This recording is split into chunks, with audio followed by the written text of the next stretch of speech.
How to change overnet password. Write 19.168.10.1.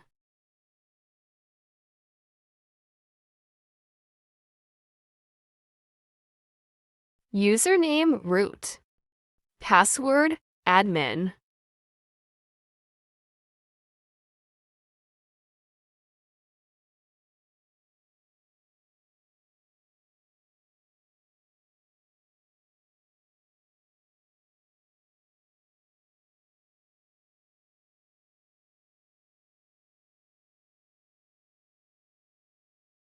Press here.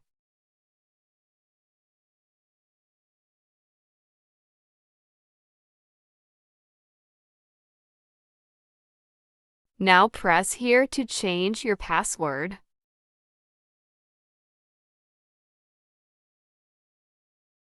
Now change your password from here.